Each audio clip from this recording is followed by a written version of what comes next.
Hi everyone, here it is, our first in the series of interviewing sound mixers, boom ops, sound utilities, video assists, basically all aspects of what is location sound on set. Our first interview is within all aspects of location sound, Kevin Coons. Hi, I'm Jana and I'm here with Kevin Coons, what is all the fields that you do?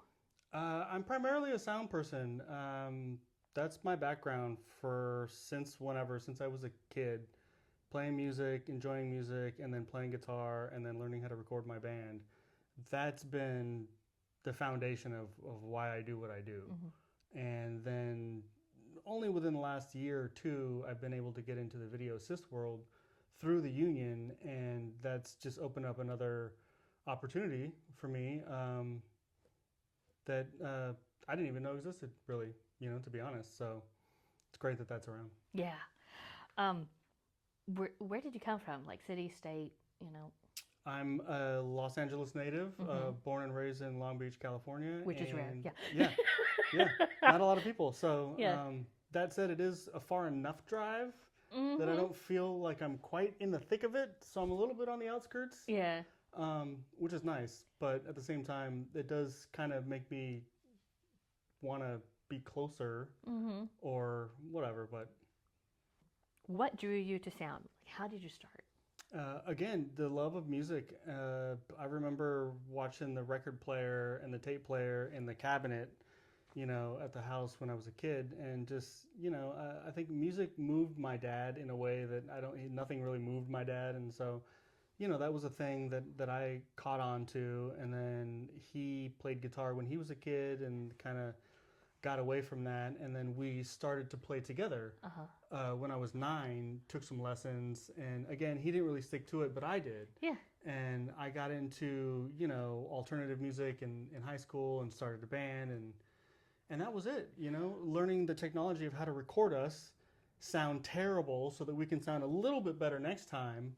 Was the thing, and that just was something that made sense to me. I remember recording like the award shows on a boombox, and it's just that thing of you're a kid and what do you got at your disposal? It was a toy, Yeah. basically, and you could record your voice and play it back and do stuff with your friends, and I guess that grew into recording your band, and then that grew into like, well, there are jobs. People record music for a living, and I thought I could be one of those people. Thought.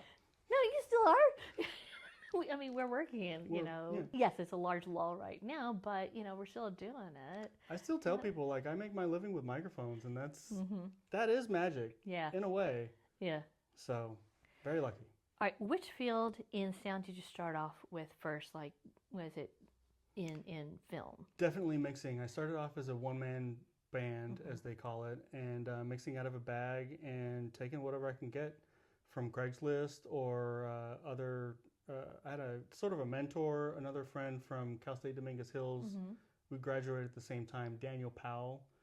I've heard his name. Yeah, he makes the mixer cage. He came Yeah. up with a mixer cage product, and so he kind of got me started in this world. And so credit to him. I blame him for everything. And yeah, he would throw me gigs or have me come out and, just show me some of the gear in this world and the workflow, and kind of took off from there. Wow. What moved you to your current position that is, yeah. Current position, I mean, my latest thing was still kind of one-man band shows. I'm still doing little jobs with Nissan and Adobe and little things here and there, yeah. but I haven't done any video assisting since about a year ago. So I'm not sure where the next opportunity for that is going to come up. Yeah. So right now I'm just kind of doing sound again. Yeah. And I do some boom work every now and again, commercials here and there. Excellent. when my mixer guy calls. But other than that, yeah, it's whoever calls. I'm up for anything. How did you get into video assist? Like, was it through the union? Was it through friends? Was it? Right, it was through the union. So there was a need for additional staffing because that's a one-person department. Yeah. Which is not enough. There's a lot of equipment and a lot of high stress demand because you're working with the producers and the directors directly, and they don't wait for anybody. They don't take excuses. So when you're just one person with 4 carts and, you know, 4 or 5 moves from different stages, let's say across Universal or whatever, like you can't just unplug stuff and move things and be ready in 20 minutes. You need additional people. And so Josh Levy had been fighting for that and presented a case through the union to the producers, and they finally agreed that that it is unreasonable to make one person do all of that. And so there was some language, kind of like paragraph 51, I believe it is, for the boom operators and the utilities, to where if you need additional people on specific days because of the work, then the producers are required to provide you with that additional staffing. And so because of that, there was a position made available on Monsters season 2 for Netflix, and I was able to do that. And so through that, I got to do basically the whole season of that and learned Q-Take. Got some hands-on experience with Q-Take, as well as, you know, hooking up the carts and how the whole system kind of works, as well as the remote streaming and helping people with their iPads and connectivity, and learning a lot about how that world works, which is completely different than sound. Because as sound, we're involved with everything to do with the scene. Study the dialogue, figure out the blocking, find the problems. You're working on the scene. And then once the scene is done, you're out of there. And you don't care. You're on to the next thing. Whereas I'm dealing with the producers and the directors, and we're trying to figure out just logistics of how to do the scene. And once the scene is going, like I can F off at that point. I'm like, well, we don't care about the scene necessarily. I'm like, wow, this is crazy. I could go to Crafty and we're rolling on something, and that's just a weird feeling. You know, because I should be there watching every little thing that's happening.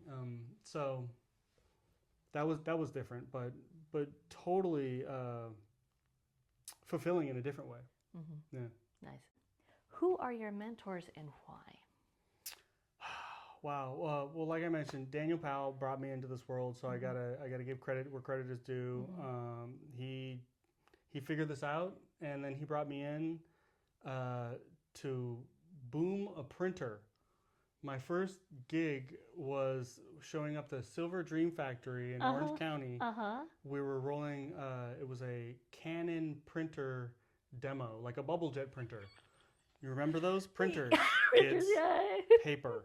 And so they were recording, you know, like you'd have a DVD that came with your printer, DVDs about printers. And so the printer was printing, and I was there capturing the sound on a boom microphone of that printer printing, and I realized I can do this. This is a job I can do. Why haven't I been doing this already? You're telling me I just need to hold the microphone on the stick. That's all I got to do. There's more to it than that. But yeah, generally. So I'm like, I'm in, you know? Nice.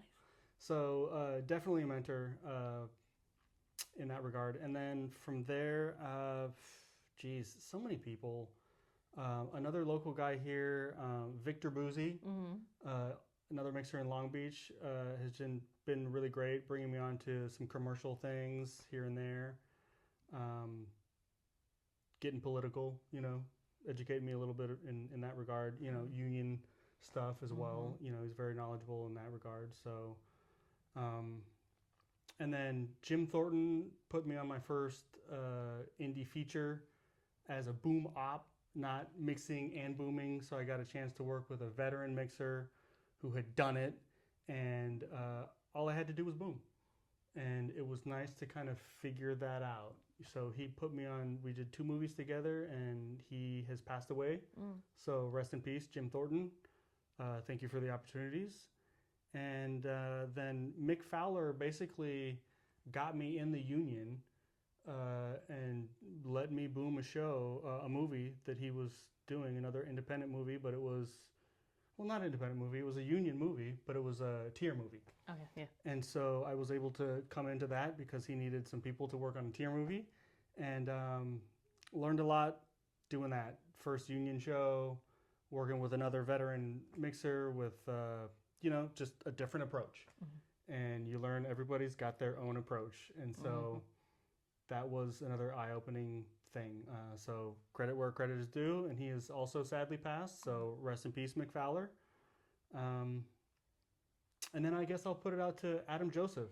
He has given me a lot of boom work for commercials. Nice. He's a commercial mixer, and I guess just kind of learning that world. It's a different world than the feature world, and I think probably if I had to get down to it, that would be where I'd want to land. I think the commercial world, you can get in maybe 2-3 days, maybe a week on something, and then you're out. Yeah. None of this 6 months with the same people.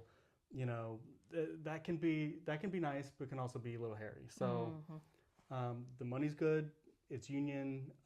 The days can be short. So commercial world. So yeah, Adam Joseph. Excellent. What is your favorite sound advice and or quote? Favorite sound advice? Yeah, it could be from mentors too. I don't even know, but definitely be the microphone, not the speaker. Listen. I mean, you're on set to listen, so listen. You're not there to talk. Generally, your opinion not necessarily wanted or needed for most things. And if you want to share it, maybe make sure it's absolutely useful and needed in that moment, because you're there. You're the microphone. Be the microphone. But if you're in the mixer, then definitely speak up when you need to speak up and get the stuff that you need to get.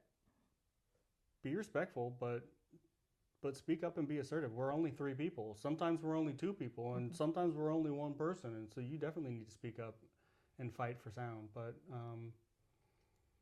quotes I have on my website, Steven Spielberg, the picture is better when the sound is good. And I tend to agree. Yeah. What is your website?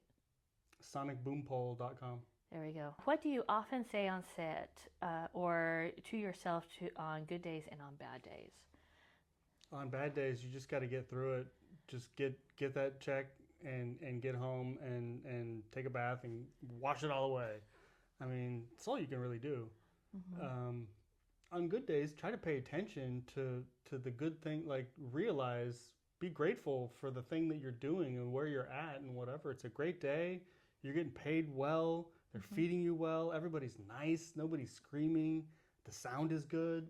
Just be in that moment, because it's not always like that. It can be super stressful. The sound can be bad. The food could be horrible, and people could be screaming at you.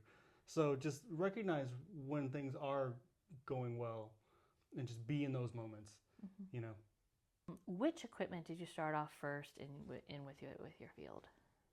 I started off using the same stuff that Daniel had, because that was what was working for him, and it was affordable. So I had a Tascam DR680. So I had a 6-channel mixer recorder thing. And then I had a Rode NTG2 boom mic, and I had some Sennheiser wireless, some G3s. And I did a lot with that. Yeah. I mean, for costing, I don't know, $2,000 or something altogether, $2,500, it made me a lot more money than that. And it sounded fine. Yeah. For those productions, it was totally fine. Yeah. So, what equipment do you normally use on set now, and why? Now I've gravitated towards sound devices, mixers, recorders, and electrosonics wireless. And I use Sennheiser mics, boom mics, a 50 and a 416. All that stuff is just fail-safe. Yeah.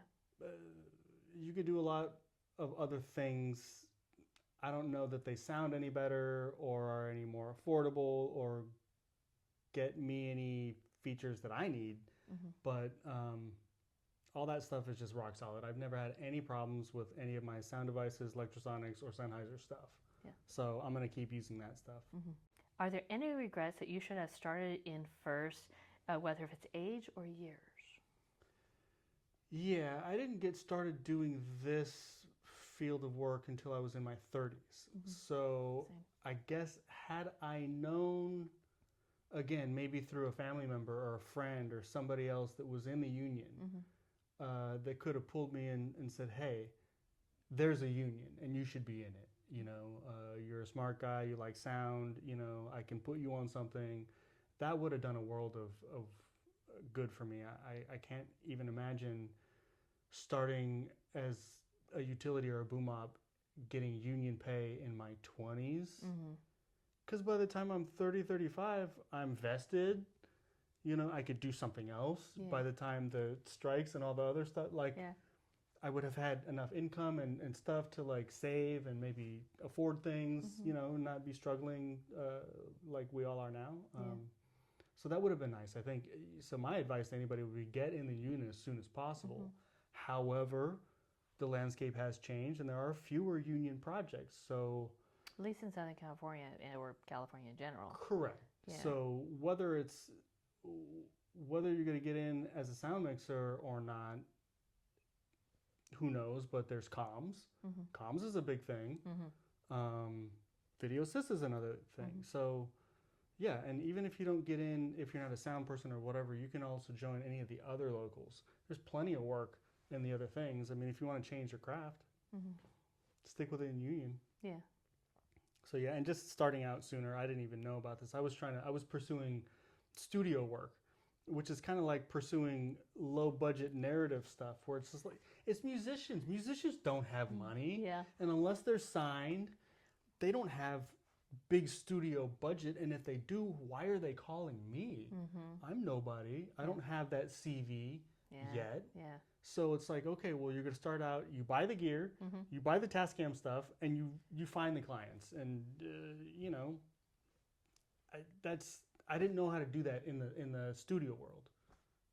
I made coffee, I cleaned bathrooms, I did all that stuff. I went on runs and I delivered stuff and picked stuff up. It didn't get me any closer to the chair. You know what I mean? Yeah. It just didn't. And Yeah. so, again, doing it, going out and doing it. That's the only thing that worked for me. Yeah. Any words of advice to people that you want to pass on to people coming up? I mean, I guess I would say that because my experience starts as a one-man band solo mixer, I'd say reach out to other mixers, other boom ops, other sound people, and just get in their phone book, talk to them, take them out, just get into that world. I think it's difficult to be a rock, to be an island. You can't do everything yourself. You can on some things, but you really need to work as a team. And if you want to isolate yourself, that's exactly what you're going to do. You're going to stay on smaller shoots, smaller budgets, and you're maybe going to learn more bad habits, or you're not going to learn good habits that other people can show you. Yeah. So yeah, definitely start getting to the community of sound people and take jobs as utility and boom op to learn those positions better so that you can be a better mixer. Starting off as a mixer may not be the best way to do it, but that might have to be where you start out. But don't be afraid to do lower position stuff, right? Yeah. Start off as a helpful assistant. Yeah. There's nothing wrong with that. Yeah. You could build a great career being a utility or a boom op and not being the Y1. Yeah. Is there any warning you would like to give people coming up in this field?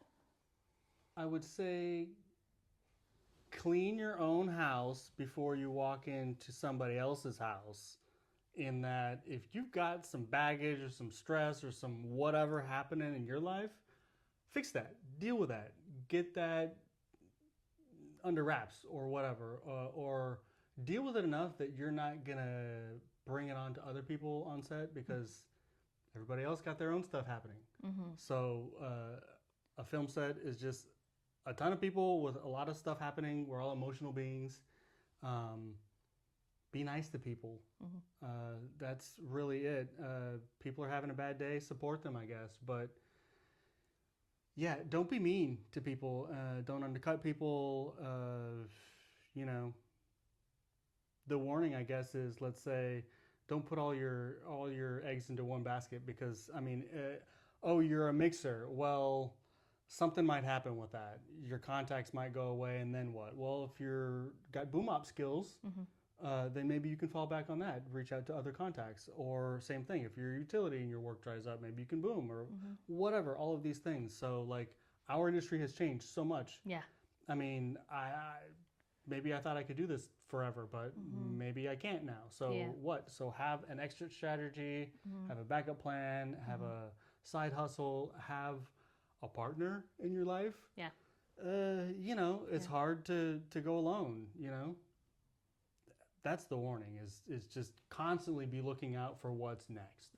What is set etiquette that you admire the most, or that you do that is so unique? I don't know if I do anything unique, really, but just paying attention to what other people's job is, so that you can stay out of their way. You know, we have a job to do, right? But we can't really do that until other jobs happen, let's say. Let the guys bring the stands in, or let the people bring the stands in, and the lights, and the furniture, or whatever's happening. Let them do their job. They're professionals. They're getting paid too. Their job is also important.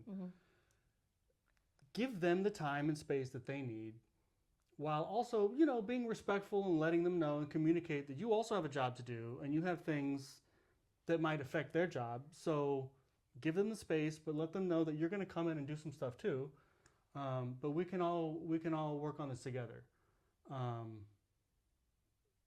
So many times you're trying to be on set watching the blocking or whatever, but you're in the way. You can watch from another place. You can still get that information. Just be respectful of other people's stuff. Stuff's coming in and out. Don't be in the doorway, right? Don't be in the way. I think as boom ops, we're always in the way a lot. I know where the light's going to be, man. I find that key light every time, right here. I'm just holding the spot for you. That's what I'm doing, man. Holding the spot for you, because I know there's going to be a light right here. Yeah. Or some cables have to go here, or something. I'm just making sure that I'm enough in and out of the way. Because if you're not on set, they will use all of that space and all of that time, and you will have nothing, and you will be boned. Yeah. So you're there, you're watching it. Oh, leave me a little spot for this stand, or for whatever. Just, I'm here too. Yeah. You know, that's set etiquette, is knowing other people's jobs. Your job isn't the most important job. We're all doing it together. That's great. I think it's time to look at equipment. All right. Okay. All right, cool.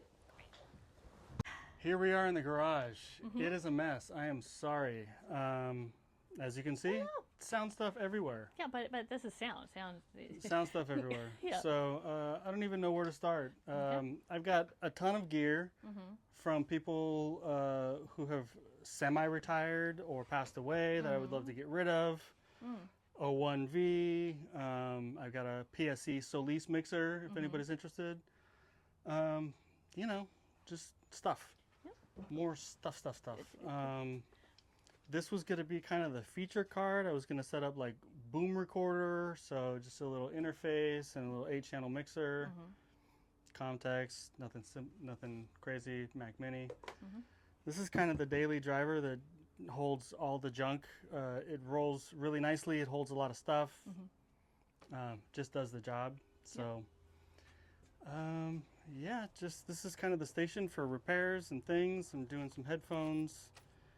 So yeah, just junk, all kinds of junk, microphones and junk.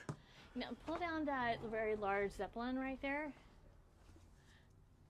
T-Power 816. Oh, T-Power. Yeah. Ooh, I wonder if Tony Smiles would be interested, because he loves Oh no, T-Power. I'm keeping it. Oh, you're keeping it? I'm definitely keeping it. I've got power supplies. Oh, nice. I'm gonna use it. I was gonna take it to the desert recently. Ah, there you go. Yep. So. Remember those? Yeah. But then this guy here. This is pretty much the rig. Uh-huh. Boom and 2 wireless, Yep. 633. You gotta love it. Mm-hmm. It goes everywhere. It does everything. Yeah. It's ADA compliant. Hey. Hey, cool. So yeah. If there's one important thing you need as a sound mixer, it's Excellent. a safety vest. High vis. Excellent. And that's a wrap on this first interview. Do reach out to Kevin Coons by contacting him through his website, sonicboompole.com. Take him out for coffee or dinner, or pick his brain. He is an easy person to talk with.